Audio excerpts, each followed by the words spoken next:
Halo pemirsa, selamat berjumpa kembali dengan saya Argo Pratomo Nugroho. Ini saya mencari maestro kita, Mas Hendra Buana. Karena beliau ini akhir-akhir ini sangat sibuk keluar masuk Jogja. Jadi saya ingin update-nya yang terakhir ini nanti seperti apa. Yang kebetulan sekarang ini juga ada putrinya yang tercantik dan tersayang, Mbak Sarah. Saya tahu Mbak Sarah ini mulai belum lahir saya sudah tahu Mbak Sarah. Selamat berjumpa Mas Hendra Buana. Baik, sama-sama Mas Argo. Ya, Jumpa kembali kita ya. Mas Hendra Buana, kita kawan lama, tidak berjumpa, kangen juga tidak ngobrol ini. Iya Mas. Ya, sebetulnya sekarang ini apa ini update Mas Hendra Buana ini sekarang ini yang dilakukan? Ya, saya malah melintang masih saja dalam persiapan pameran Ya. yang sudah sangat lama tertunda, ya. Bahkan rencana itu kan sebelum COVID dulu. Nah, tapi ini berkaitan dengan, jadi kalau mau buat pameran itu kan kita berhati-hati sekali memilih siapa yang mau meresmikan agar pameran itu bisa berjalan lancar. Dan kalau kita salah-salah pilih yang untuk meresmikan itu, yang kita harapkan mau istilahnya berhari raya bisa mendulang duka malah. Oh gitu ya. Iya, kalau tidak hati-hati. Kayak udah pengalaman ya. Sudah pernah mengalami Iya. begitu. Nah, kita kan pengen tersenyum habis pameran itu. Ya, Setidaknya tidak rugi lah Ya, ya, ya. gitu. Nah, sekarang saya sedang mempersiapkan pameran. Tapi ini di luar dugaan. Saya ditemui oleh seorang yang masih di kalangan Minang. Ya, ya. Mereka akan buat pameran saya di gedungnya, udah dapat tuh yang namanya gedung SQ 165 itu, Menara 165. Di Sumatera Barat ya. Bukan, yang Jakarta. Oh, yang Jakarta. Menara 165 yang ada tulisan Allah di atas tuh. Oh, ya, ya, Itu ya. ownernya Pak Ginanjar. Ari Ginanjar itu ya. Oh, Pak Ari Ginanjar ya. Dan melibatkan beliau juga. Hmm. Itu tanggalnya udah jelas, tanggal 21, 22, 23 September ini. Ya, ya, ya. Nah, sedang merancang itu. Nah, tujuan pameran itu adalah ini kerjasama dengan orang-orang IKN Jakarta, ada Pak Dizon juga di situ, Ikatan Keluarga Minang. Nah, pameran yang begitu buat saya itu hanya untuk semacam apresiasi banyak sebetulnya. Tapi kalau mereka juga buat lelang atau apa ya silakan saja, semoga bagus nanti. Pak Drizon sama Andre Rosiade ya. Andre Di Ikatan Minang itu kan ada iya, dia ya. Andre di Padang dia. Ini yang Jakarta saja. Oh, yang Jakarta ya. Jakarta tuh ketuanya Pak Dizon. Nah, melibatkan ada adiknya juga, Ya. Remy di situ, ya Pak Dizon. Nah, ini karya yang ingin ditampilkan oleh Mas Hendra apa ini nanti? Nah, ini di luar dugaan saya juga. Karya saya justru yang dia pilih, bahkan untuk tema itu alam tak kambang jadikan guru. Apa itu? Lukisan itu berjudul itu. Oh ya. Besar sekali ukurannya. Artinya apa itu? Itu kan Alam bahasa. terbentang jadikan guru.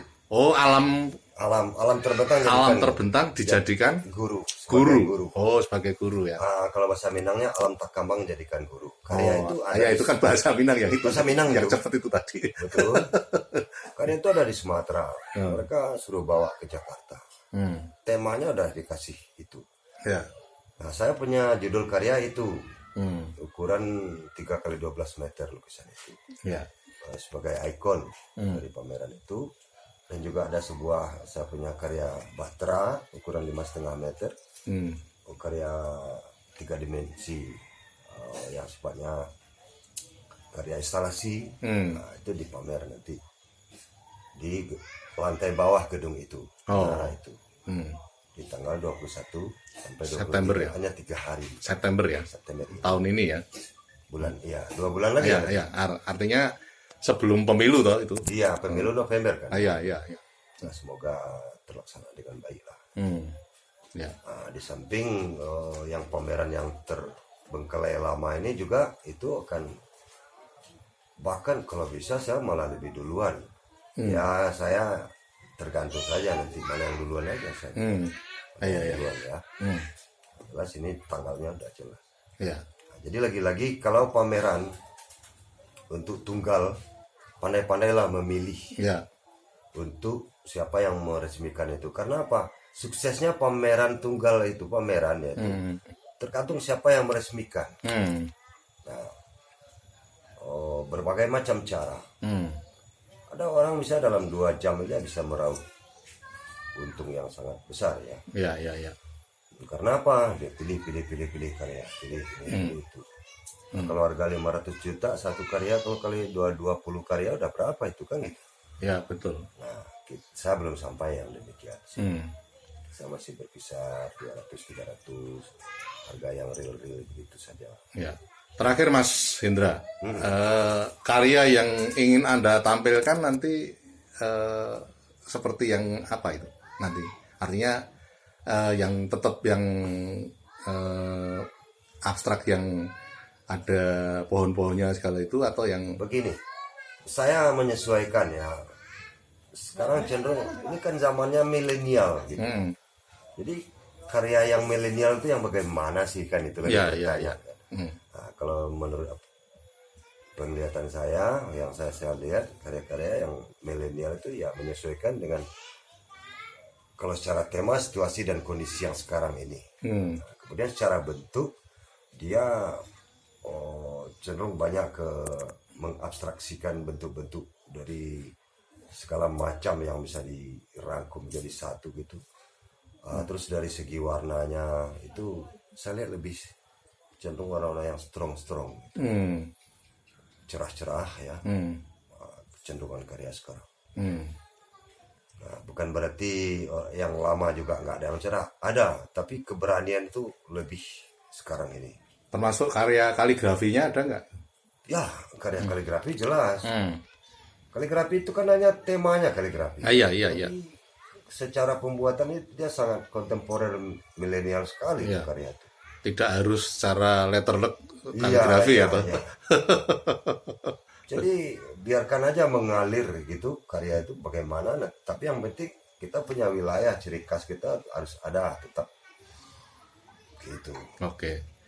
Oke Mas Hendra Biona, Ya. lain kali saya akan datang lagi karena Anda ini sangat dinamis dan produktif. Alhamdulillah, saya sehari itu bisa satu karya wajib ukuran 1 meter itu. Oh gitu ya? Jadi ya, kemarin 20 hari di Jakarta 20 karya. Oh 20 karya ya kemarin ya? Ya, 18 hari di Bandung 18 karya gitu tuh. Iya, iya. Ukuran 1 meteran itu. Ya. Oke, terima kasih Mas Hendra. Nah pemirsa, akhirnya saya Argo Pratomo Nugroho, terima kasih atas perhatian Anda. Ya. Sampai jumpa.